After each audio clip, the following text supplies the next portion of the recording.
اور اللہ کی رسی مضبوطی سے تھام لو سب مل کر، اور آپس میں فرقوں میں نہ بٹ جائے۔ حمد اس کی ہے جو صحرا کو صبا دیتا ہے، حمد اس کی ہے جو چشموں کو بہا دیتا ہے۔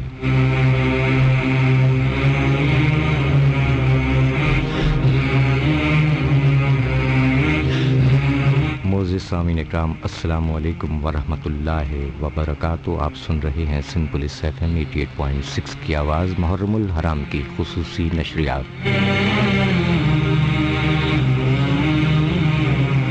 10 محرم الحرام گزر چکی، مغرب کے بعد تاریخ 11 محرم الحرام۔ میں ہوں آپ کا میزبان سرفراز عابدی۔ حمد باری تعالی، آواز سید منظور الکونین۔ حضور اکرم صلی اللہ علیہ وآلہ وسلم کا ارشاد ہے، بے شک اللہ تعالی محنت کر کے روزی کمانے والے مومن سے محبت رکھتا ہے۔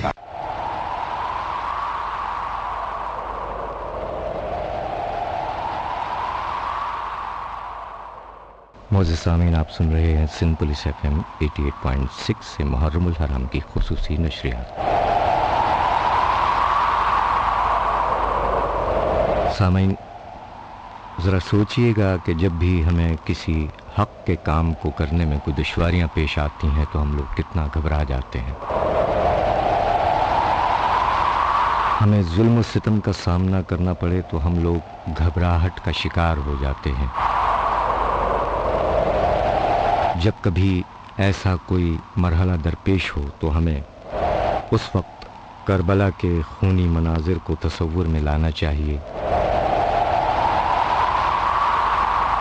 اور یہ سوچنا چاہیے کہ آخر خاندان نبوت کے ان لوگوں کا کیا قصور تھا، یہی نہ کہ وہ اسلام کی سربلندی چاہتے تھے۔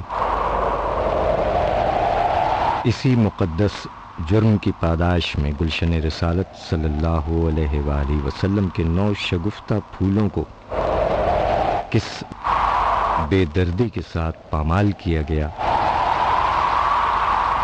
اور گلستان زہرا سلام اللہ علیہا کی وہ کلیاں جو ابھی پوری طرح کھلنے بھی نہ پائی تھیں، ان کو کیسی بے رحمی اور صفاکی کے ساتھ گھوڑوں کی ٹاپوں تلے روندا گیا۔ اس وقت سید الشہداء امام علی مقام امام حسین پر کیا گزر رہی ہوگی،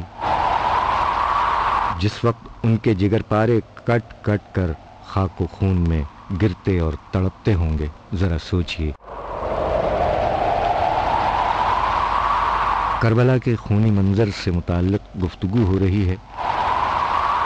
آہ ننا علی اصغر، ذرا سوچئے کہ 6 ماہ کے ننے علی اصغر 3 دن سے جس نے دودھ اور پانی نہ پیا ہو اور یہ شدت کرب سے اپنے بابا جان امام علی مقام کی گود میں تڑپا ہوگا، اور گلے میں تیر لگنے سے جب اپنے بابا جان کی گود میں دم توڑا ہوگا، اس وقت جگر گوشہ بطول نواسہ رسول صلی اللہ علیہ وآلہ وسلم یعنی امام علی مقام حضرت امام حسین کے رنج و الم کا عالم کیا ہوگا۔ حق و باطل کا معرکہ، جی ہاں، حسین حق شناس، حسین حق کا نمائندہ، جبکہ دوسری جانب باطل سامنے تھا۔ ہزاروں بے دین سپاہیوں کے سامنے حسین تنہا، امام علی مقام کے ساتھ صرف 72 اور مد مقابل ہزاروں کا لشکر۔ آئیے اس تصور کو آپ کی خدمت میں تفصیلاً بیان کرتے ہیں۔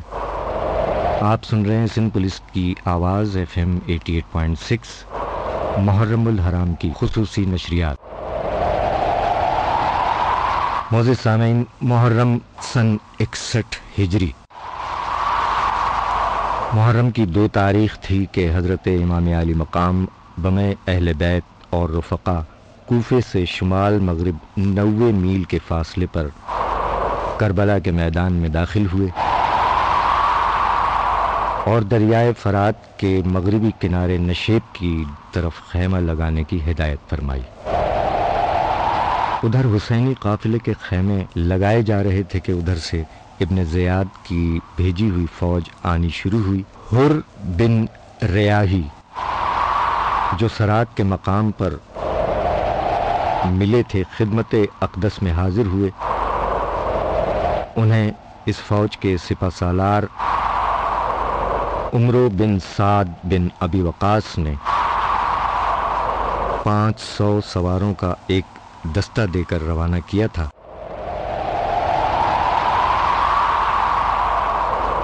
امام عالی مقام سے حر نے عرض کی، یا ابن رسول اللہ، مجھے بھیجا تو اس غرض کے لیے گیا تھا کہ آپ کے گرد حلقہ ڈال کر آپ کو کہیں جانے نہ دوں، مگر ٹوٹ جائیں یہ پاؤں جو اب اس قصد سے آگے بڑھیں۔ یا ابن رسول اللہ، میری جان آپ پر قربان، آپ جس طرف جی چاہے تشریف لے جائیے، کس کی مجال ہے جو ٹیڑھی آنکھ سے آپ کو دیکھ سکے۔ سامعین، امام عالی مقام نے حر کے جذبات کا شکریہ ادا کیا اور فرمایا کہ میرے بے قصور بھائی مسلم بن عقیل اور ان کے بچوں کو ابن زیاد نے شہید کر ڈالا۔ بھائی مسلم کی بچی اور دوسرے افراد خاندان میں میرے ساتھ ہیں، اور آج تک بے گناہوں کی شہادت پر ان کی آنکھ سے آنسو تھما نہیں۔ ایسی حالت میں میری واپسی ممکن نہیں، اور مجھے یہ بھی گوارا نہیں کہ میری وجہ سے تم کسی مصیبت میں گرفتار ہو۔ ابن زیاد کو یہ پیغام پہنچایا گیا تو اس نے عمرو بن سعد بن ابی وقاص کو کہلا بھیجا کہ حسین کو سب سے پہلے میری اطاعت قبول کرنی چاہیے، اس کے بعد دیکھی جائے گی۔ عمرو بن سعد کو یہ بھی کہلوایا گیا، تمہیں شرائط صلح طے کرنے کے لیے نہیں بھیجا، اگر حسین کو بیعت سے انکار ہے تو قتل کر دو، اگر اس حکم کی تعمیل میں تامل ہو تو تمہاری جگہ شمر کو مقرر کیا جاتا ہے۔ سامعین، ادھر قاصد یہ حکم عمرو سعد کے پاس لایا، ادھر شمر ذل جوشن نے ابن زیاد کی ہدایت کے موجب نہر فرات پر قبضہ کر لیا تاکہ پانی کی ایک بوند بھی امام عالی مقام کے خیمے میں نہ جا سکے۔ مورخین لکھ رہے ہیں کہ شمر نے فرات پر 500 سوار تعینات کیے تھے۔ محرم کی 9 تاریخ تھی۔ تیسرے پہر کا وقت حضرت امام عالی مقام خیمے سے باہر تشریف لائے۔ قاصد حاضر ہوا اور کہا، ابن زیاد کا حکم ہے کہ یا تو فوراً بیعت کیجیے ورنہ لڑائی شروع کیجیے۔ آپ نے فرمایا، آفتاب غروب ہو رہا ہے، یہ لڑائی کا وقت نہیں ہے۔ سامعین، لوگ کہتے ہیں کہ امام نے مہلت مانگی، ہم یہ کہہ رہے ہیں کہ امام نے مہلت دی، یعنی رات لڑائی کا وقت نہیں ہے۔ امام نے فرمایا کہ صبح اپنا کلیجہ ٹھنڈا کر لینا۔ محرم کی یہ رات جو شب عاشورہ کہلاتی ہے، قیامت کی رات تھی۔ وطن سے سینکڑوں کوس دور، دانا پانی 2 دن سے بند، اعداء کا عظیم لشکر ننگی تلواریں لیے ہوئے، پاؤں تلے کی چیونٹی تک وہ جان کی دشمنی، اور دشمن خون کا پیاسا۔ زمین پر فرات کے کنارے نہیں مگر آسمان پر چمکتا ہوا چاند اور دمکتے ہوئے ستارے رسول اللہ کے پیاروں کو اس حال میں دیکھ کر رو رہے تھے اور ان کے اسلام پر مرحبا کے نعرے بلند کر رہے تھے۔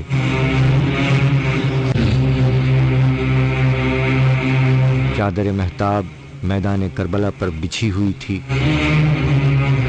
اور رات 1/3 سے زیادہ ختم ہو چکی تھی کہ حضرت امام عالی مقام بی بی زینب سلام اللہ علیہا کے خیمے میں تشریف لائے۔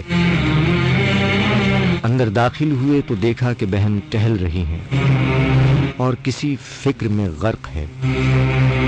فرمایا زینب میری بہن کیا سوچ رہی ہو؟ فکر مند معلوم ہوتی ہو۔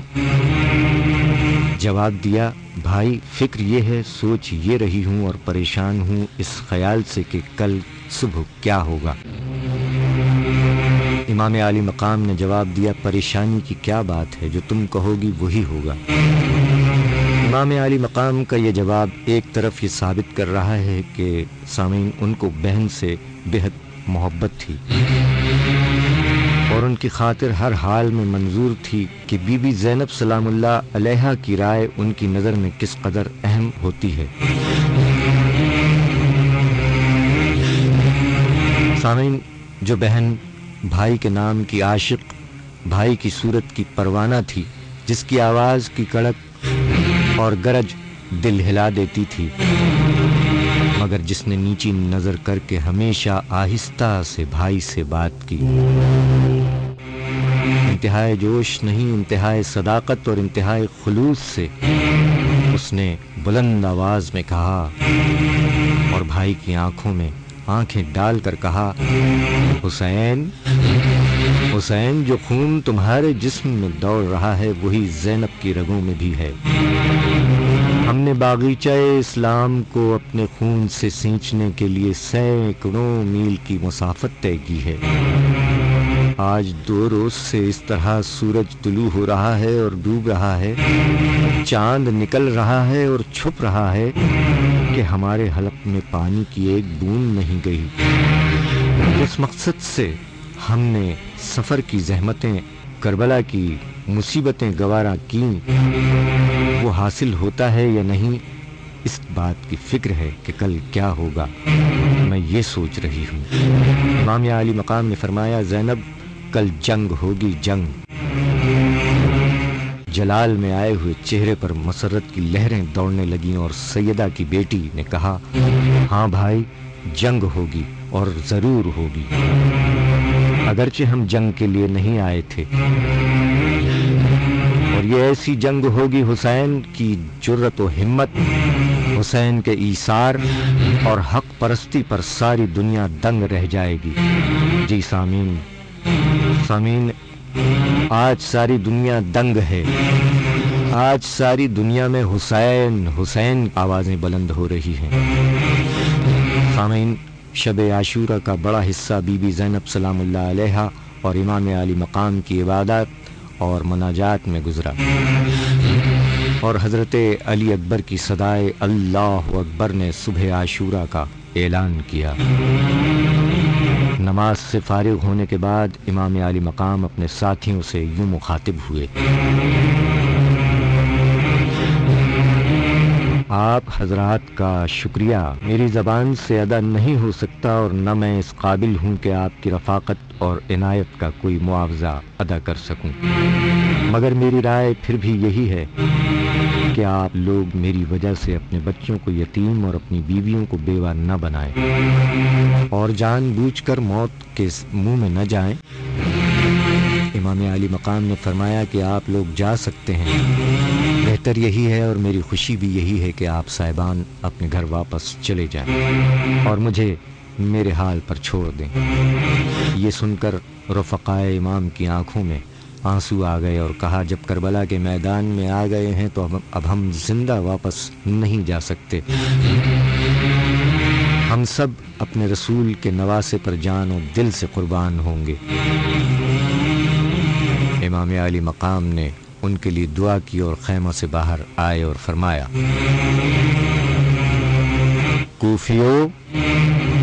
کوفیو تم نے مجھے دھوکہ اور فریب سے بلایا اور حرم خدا اور روضہ رسول سے جدا کیا، اور اب تم لوگ مجھے تہہ تیغ کرنے پر آمادہ ہو۔ کیوں کوفیو اپنے مہمانوں کے ساتھ جنہیں خط پر خط لکھ کر اصرار سے بلایا جائے ایسا ہی سلوک کرنا چاہیے۔ اس بات کا کوئی جواب نہ ملا تو حر بن ریاحی آگے بڑھے اور عمر و سعد کی فوج سے کہا، وہ ہر جو امام عالی مقام کو گھیرنے کے لیے بھیجا گیا تھا سب سے پہلے دوش رسول کے سوار پر قربان ہوتا ہے۔ حضرت امام عالی مقام کے ساتھی سب ملا کر صرف 72 تھے، 32 سوار اور 40 پیدل۔ ابن زیاد کی بھیجی ہوئی فوج 4000 تھی اور یہ سب عراقی تھے، اور یہ وہی لوگ تھے جنہوں نے خطوط بیچ کر امام عالی مقام کو بلایا تھا اور حضرت مسلم کے ہاتھ پر بیعت کی تھی۔ حر نے میدان میں آ کر عمر و سعد کی فوج کو للکارا مگر کوئی جواب نہ ملا۔ اب پھر حضرت امام عالی مقام نے عمر و سعد کی فوج کو سمجھایا۔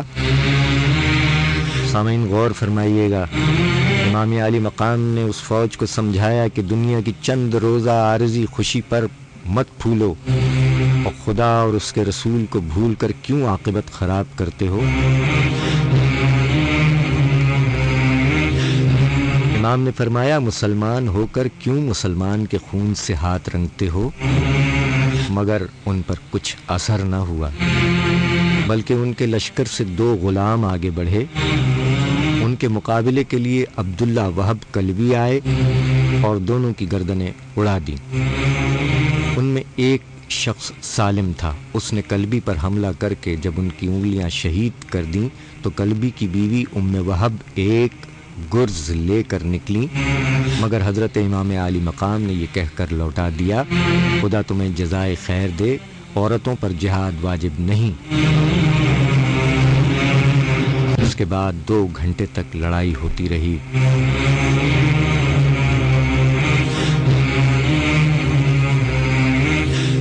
بھوک اور پیاس سے نڈھال رفقائے امام عالی مقام شجاعت اور عقیدت کے جوہر دکھا کر شہید ہو گئے۔ 10 محرم الحرام گزر چکی، امام عالی مقام اور ان کے رفقا قربانی دے چکے۔ ہم آپ کو ایک کلام کی جانب لیے چل رہے ہیں، اور یہ کلام سامعین، یہ کلام کس کا ہے جانتے ہیں آپ؟ یہ کلام امام عالی مقام کی ماں کا کلام ہے، یعنی جناب سیدہ سلام اللہ علیہا کا کلام حوریہ فہیم کی آواز میں ترجمے کے ساتھ۔